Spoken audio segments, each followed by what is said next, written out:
Kevin effing Gosman, who was sensational on Sunday, and of course Tommy Hunter. I will never call Kevin Gosman anything other than Kevin effing Gosman right now. Everybody watches the post-game celebration. I don't think the fans realize how many F-bombs get tossed around. They weren't even drinking the champagne yet. Alan McCallum joins us here. Alan, we've been knowing each other a long, long time. We haven't had a whole lot of these conversations over the 20 years we've known each other here on the radio, where we're talking about playoff baseball, just like Jim Mora. Playoffs, yeah, they're headed to Toronto. It feels good to be an Oriole fan and talking about baseball in October, and I don't think they're going to win the World Series, but I know they can. It's good to talk to you in a situation like this, Ness. First off, I'll tell you that Tony Hunter dropped an S-bomb on the radio after the F-bombs on Maston, so he got the dual effect anyway. The first 2 years I was with you, 96 and 97, the Orioles were certainly 96 a home run hitting team that got to the postseason with some really nice players, Alomar, Ripken, Bonilla, Messina, and the like. And then in 97, and an interesting trade deadline that year as well. They all were very interesting then, yes. No question. And in 97, for the regular season, they were certainly seemed to me the best team in baseball, going wire to wire to win the East. And then there's a long drought between then and 2012. And then 3 of the last 5 years, they've made their way in. And certainly, you look at the circumstances, and it would have been nice to have them get to 90 or beyond. They had first place for 100 days over 100 days in the season, and didn't win the division, but they got in. And as Buck likes to say, they're going to roll the dice, and we'll see what happens. Toronto Blue Jays tie them for the record, so the Orioles go to Toronto. But there were certainly times, late August, early September, when it didn't look like they were going to be able to do this. And as is the case with Buck's teams, they grind out at bats and they grind out games, they grind out defense, they play hard, they don't quit, and they will often find a way. And that is evidenced by the fact that they're going into their 5th consecutive season where they've had either a winning record or a 500 record, which was the case last year. So. Well, it's been a roller coaster this week, though, right? I mean, from the trip to Toronto, where they're kicking Toronto in the teeth, and Jimenez is out there looking like Jim Palmer, through the weekend, and Buck mismanaging the Wade Miley situation on Saturday. It really costs them this game being at Camden Yards. I mean, if they win that game on Saturday, and look, you could say that about 50 other games during the course of the year that they didn't win if they won that night. But it is a little difficult that they're getting on a plane and heading to Toronto to do this on Tuesday night. We'll be out at Buffalo Wild Wings in Owings Mills doing a viewing party. So anybody who wants to come out, I know we're doing Monday night there too. We'll be there for best seat and for our wing eating. But we're going to go back on Tuesday night and see if we get it right. And we'll be out at Buffalo Wild Wings. And instead of being here at Camden Yards with you and 46,000 other friends, hurtling over your $50 or $100 for the game on Tuesday, we're all going to be watching on television. That's a massive issue here, I think, in assessing a Game 7 that is being held in Toronto.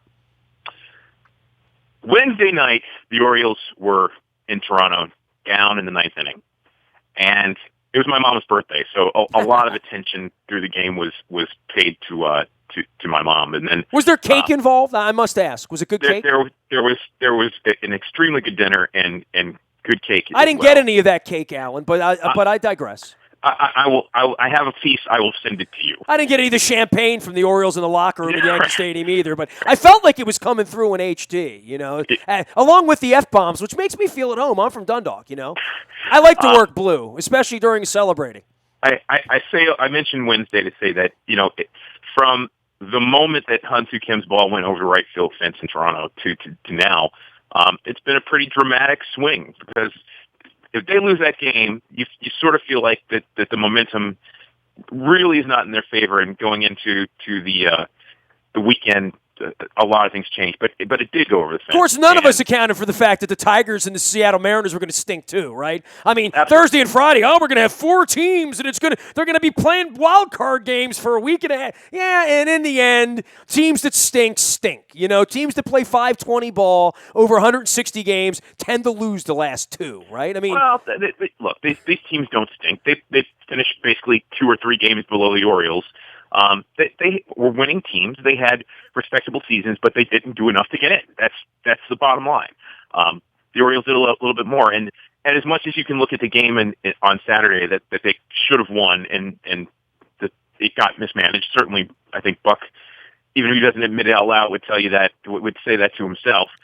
If you're on Twitter, there wasn't anyone in the universe who thought Wade Miley should have taken the ball on Saturday night, right? Literally. Buck was the only guy on earth that would have sent him out there. I mean, literally. We've seen this act, So 3 weeks ago, when Buck was asked whether or not he's going to have a six-man rotation, he sort of looked and scoffed. But think about the last 3 weeks. They've had a six-man rotation. I mean, they've thrown everybody pretty much. So, I mean, that's the way it's gone. And whether or not he should have thrown, he clearly pitched well, but he left him in too long. But you think back to games, man. I think back to 2 or 3 different games that Matt Wieters either won or tied, or created a tie. You think back to the game in Anaheim where he hits the 3-run homer late to give them the win. There was another one that sort of escapes my mind right now, but and then the game where he tied up the game against the Diamondbacks in the ninth. There have been some pretty magical moments, and he certainly went to that on Sunday with a big two home runs from either side of the plate. So I mean, there's certainly, you can swing it any way you want about what they did or didn't do. The bottom line is that they won 89 games, and that was enough to get in. There are certainly games you can lament, and there's certainly some games where you say, wow, they between the Matt Wieters games and Hyun-Soo Kim, you say, wow, they showed some magic, they pulled it out, and as it turns out, they have a chance to go to the dance and see what happens. Now, I got to tell you, I mean, I rolled this around in my head a lot. I mean, certainly for the Orioles fans, you'd like to have that game in Baltimore, but Camden Yards, and I said this to you against the Kansas City Royals, the Camden Yards is a great equalizer. Everybody can hit home runs in Camden Yards, and that's the thing. And the Orioles' favorite weapon is the home run. Now, obviously, the Toronto Blue Jays are a home run hitting team too. Let's get that out of the way. But it is much easier to hit a fly ball that in almost any other park would be an out and see it fly over the fence in either home run alley in left center over the 364 or over the right field scoreboard at Camden Yards. In Toronto, what you're gonna hit, it's a good home run park, but you look at the way that the park is set up, real balls go out for home runs, not accidents, not, wow, that ball would have been caught somewhere else. So I think it is not a horrible thing for the Orioles to be playing on the road. Again, for the fans, not so much, but you have one game to play. They've been playing well on the road for the first time all season in September. They really played well on the road. And we've seen the Orioles rise to this kind of occasion under Buck Showalter, where they're the underdog, the odds are against them, it looks like it shouldn't work out, and they find a way. So is it the best scenario? No, quite frankly, what I would have loved to have seen would have been for the Blue Jays to lose today, the Tigers to win, and then the Blue Jays having to play a bunch of games. Yeah, you want to make it as complicated as you can make it, sure. You wanted to see the Tigers beat the Indians in the makeup game on Monday, have to play the Blue Jays to play in, and then have the Tigers show up. Yeah, but all things considered, at some point you're going to have to go play 9 innings and win a game, right? I mean, literally, the longer it would have gone on, the more chance you'd have to see one of Toronto's better starters, quite frankly, because they had to battle all weekend. So, I mean, at this point, Liriano, Stroman, right? And for the Orioles, it'll be Jimenez and Tillman kind of, sort of, to some degree, right? You're right. You make an incredibly fine point that the Blue Jays threw their 2 best to get into the postseason against the Red Sox. They accomplished that. And now you roll the dice with... Well, Happ would be available. I bet Happ's got 2 innings in him Tuesday if they needed him, right? But he's not going to start. He would not be their choice to start in that situation. This game is so weird, right? Like, we can sit here for the next 2 days and discuss it until it starts, right? Literally, right? I mean, because it's such a weird game, and it will be analyzed like a Super Bowl game, because it is. It's one baseball game where, rest is everything, who's going to pitch, the matchup, the crowd, one mistake, one stolen base, one home run. I mean, this is nerve-wracking, this wild card thing, right? I mean, 2 years ago, you'd have to deal with it. The game down in Texas, I don't think anybody expected them to win. I kind of expect them to win on Tuesday night, Alan. I do. I mean, I think they'll go to Toronto and win. I just do. I think they certainly have a chance. I mean, I give them as much a chance as anybody. I'm not making plans on Thursday and Friday other than the fly to Dallas, which I have a flight for. I mean, I'm gonna go to Dallas on Thursday and Friday. We're Buffalo Wild Wings for the Tuesday night game, but I fully expect to be in Dallas Thursday and Friday. So here are a couple things. First off, most teams for the wild card game are going to set their roster with only a couple of starters, which means they can load up on their bench and they can load up on their bullpen pitchers. So their Blue Jays will leave somebody, probably Sanchez, off that roster. Half, as you said, as a lefty, I could see them maybe leaving him on. But that's one thing. And the other thing is that the Blue Jays have had a horrible time with their bullpen the last couple of weeks, and they're arguably their best, most consistent reliever, Joaquin Benoit, has been hurt since the fight at the beginning of the week, which was the most foolish thing a playoff team could ever do. And I sort of lay that as to Josh Donaldson and his hothead temper, not so different, if not worse than Manny Machado. So you certainly give the Orioles the advantage in terms of the bullpen, and if they're going to go with the guys who've been two of their three best through the course of certainly the second half anyway, and Ubaldo and Tillman, one of those two guys you expect to take the ball. At that point, it's just a matter of how many runs are they going to score, and if the bats start to heat up again after struggling mightily through the last 3 to 4 weeks of the season. Alan McCallum is our Orioles historian and all things baseball historian, and we've been at this a long time, and we are relishing a all too rare playoff conversation here as the Orioles get ready for Tuesday night in Toronto. Is it as simple as saying whoever hits the most home runs on Tuesday will win the game? I mean, I kind of want to say that, right? Whoever hits 3 or 4 will win the game, right? I mean, this probably isn't going to be 2-1 with somebody hitting a sac fly to win the game. I mean, maybe I'm wrong, but I get the feeling this is one of those ones that's 5-4 in the 7th inning, and there's going to be some real drama going on later into the evening. And I like the Orioles bullpen more. I probably at this point like Tillman and Jimenez more than I like Liriano and Stroman. I probably like the way the Orioles are playing right now in the here and now and the celebration and all that. I don't like that they're getting on the plane and going to Toronto. I don't like that at all, but, I'll take my chances at this point. I wouldn't say it's quite as simple as how many home runs either team hits. What I would say is it may come down to are they solo shots or are there men on? And on that level, I think you have to give the nod to the Blue Jays because the guys on their team know how to take walks, and the Orioles really don't. But in terms of prolific power, I would give the nod slightly to the Orioles. And certainly in terms of rising to the occasion, yeah, we've seen the shot of Bautista hitting that home run against the Astros a lot in the last couple of weeks as they've been showing postseason preview kind of commercials on MLB and other sports channels. But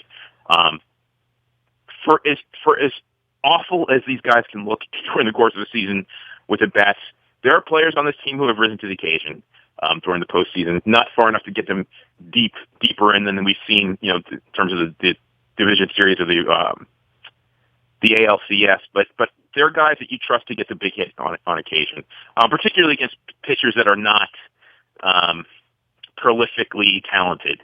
And at this point, Stroman, who has all the talent in the world, has not shown all of that at this point, all he's capable of in Liriano. Well, if I'm a Blue Jays fan, I don't want my season riding on Stroman. I wouldn't. Quite frankly. Those are the kind of guys that the Orioles can get the ball up in the air and out off of. I think at this point you take your chances. I certainly wouldn't tell you that I think that the Orioles are overmatched in this situation. And let's be honest. As much as people talk about the Yankees and the Red Sox being Orioles rivals, the Blue Jays, these two teams really don't like each other historically. And I would say if the Orioles have any true rival in this division, it's the Blue Jays. So I think there's a little extra motivation. The Blue Jays watched the Orioles celebrate in 2014 at home against them, and they didn't like that. And I think they took a lot of extra joy in celebrating at Camden Yards when they clinched the division last year. So there's some blood, there's some history. You think about O'Day and Bautista and all the stuff that's going on there, and Josh Donaldson and Manny Machado. There are a lot of interesting storylines in this game. So obviously the right to advance in the postseason is on the line.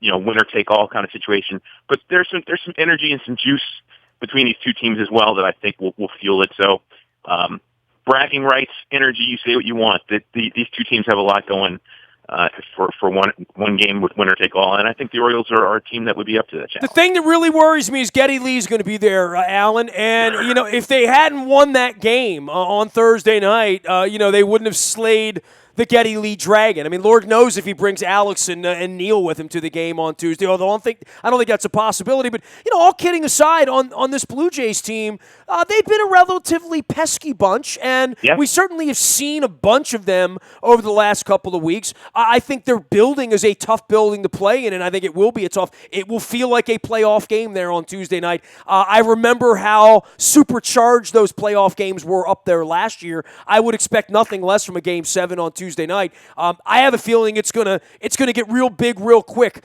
going from empty Yankee, dreary, wet Yankee Stadium to the middle of the honest to God bunting out, right?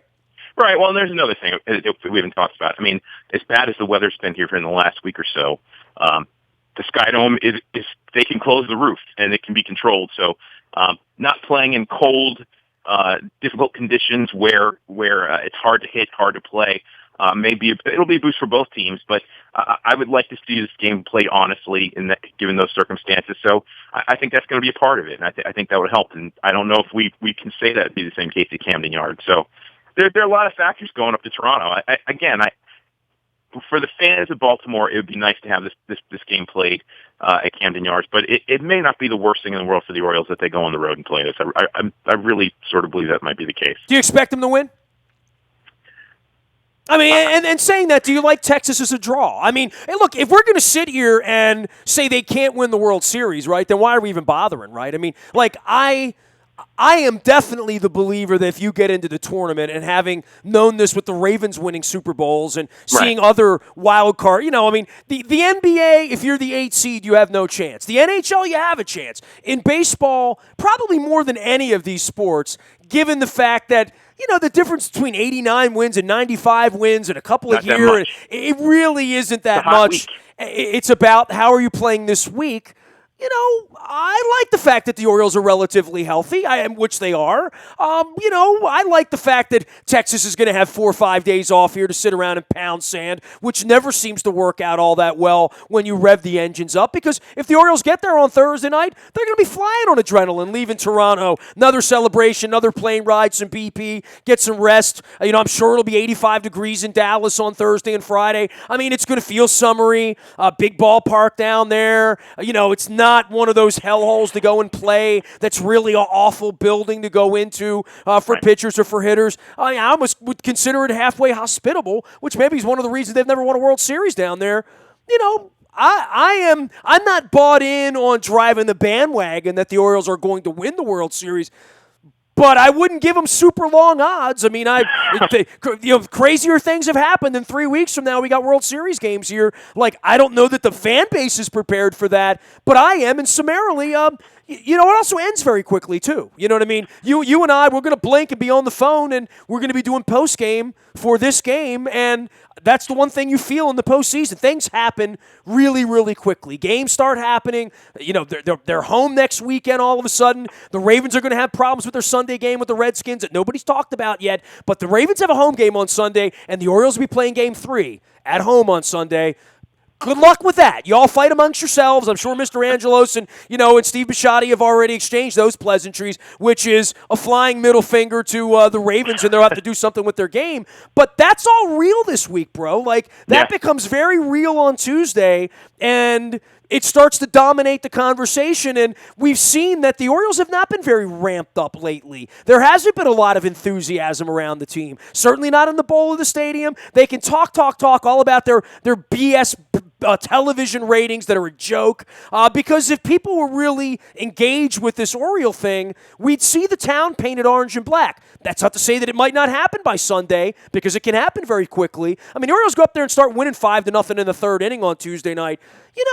People will want playoff tickets all of a sudden, but it hasn't been that kind of year for the Orioles. No one's really bought in or believed in. There's been no pie throwing. I wrote a blog about how this has not been fun. That the franchise has managed somehow to suck all the fun out of the franchise, which is why 16,000 people show up down there when they're a game out of first place in the Red Sox rear. People aren't engaged, but bandwagons grow quickly this time of year, Alan. They really do. Everybody's got an orange hat in their closet. They'll all be wearing it by Friday if the Orioles are up 1-0 in Game 2 down in Texas.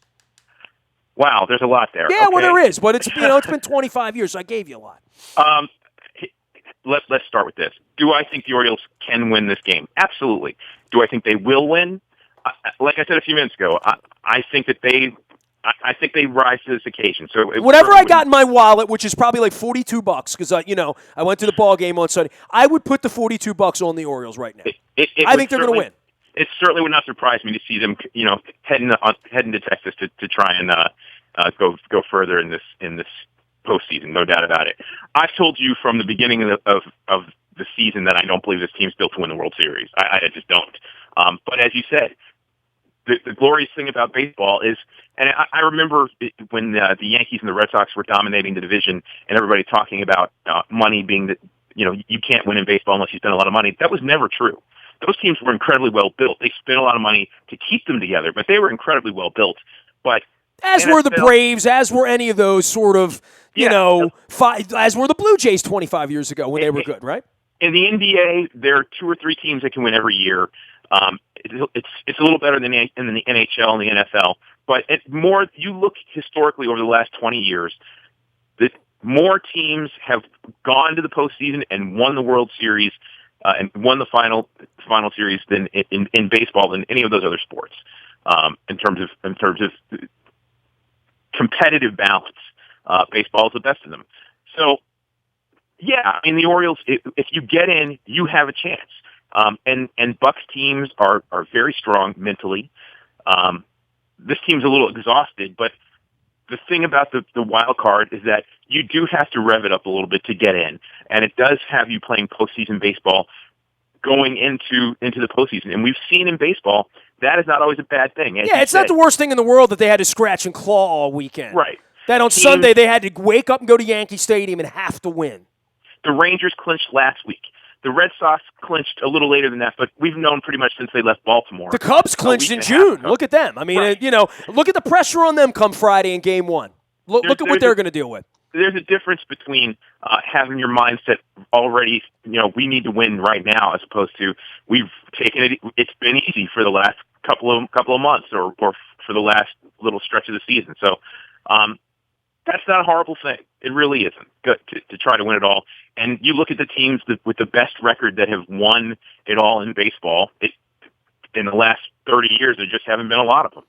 So, yeah, is it possible? It's absolutely possible. Do I think this team can win the World Series? I don't, because I think teams that make contact and teams that have good at-bats are historically those teams, and also have some kind of dominant pitching. And the Orioles don't have those things.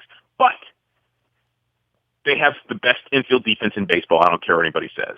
They have a great bullpen that largely has stepped up here down the stretch. And I mentioned to you, that September would be helpful to this club, because in those games where they're getting blown out or they're blowing somebody out, they don't have to throw the same guys over and over again, and Buck can better space them out. And that's really happened here.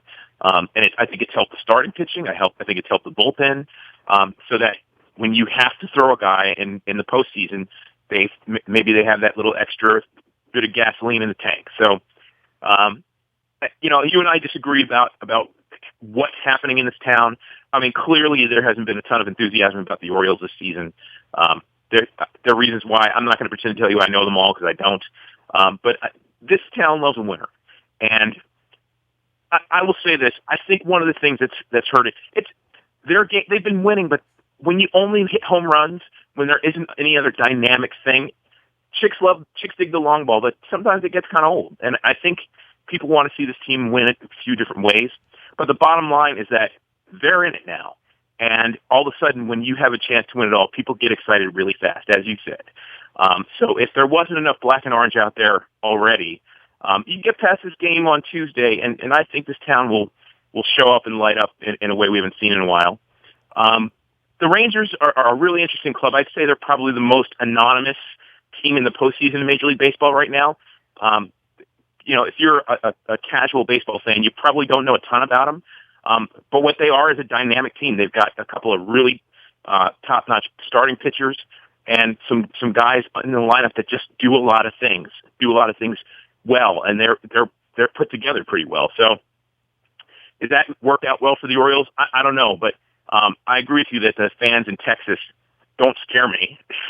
I don't know that they're going to be ravenous to see them win. And a lot of the guys on that team, I don't know. We'll see what happens in terms of the playoff experience. But having 4 or 5 days off before they start playing is probably not the best thing at all for any of these teams. Quite frankly, that's not what baseball players do. It's not normal. You play every day. You get ready to play every day, and as much as you're exhausted at the end of the season, when you're out of that routine for a while, it changes things.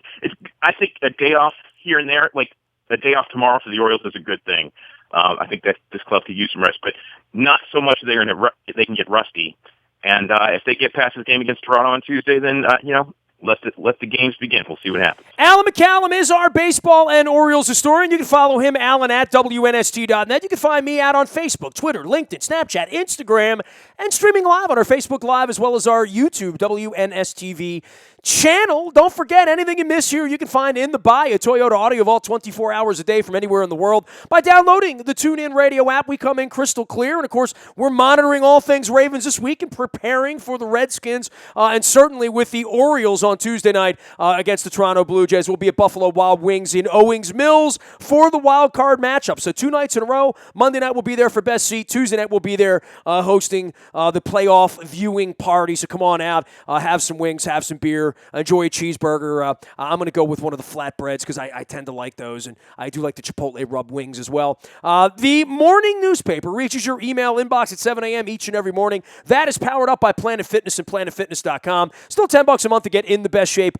of your life there. Last but never least, breaking news happens first right here on your text service. It is the WNST text service. You can sign up at WNST.net. It's all brought to you by Coons Ford of Security Boulevard. Dennis will be here on Thursday driving you home and hopefully getting you ready for Game 1 of the American League Division Series in Arlington, Texas from the ballpark. My flight is booked to Arlington. I am headed down there if they make it. I'm still on the fence about the Toronto thing. I think I'll be at Buffalo Wild Wings and Owings Mills on Tuesday night. We are WNST.net, AM 1570 and WNST Towson, Baltimore, and we never stop talking wild card baseball and 3-1 football and Baltimore sports.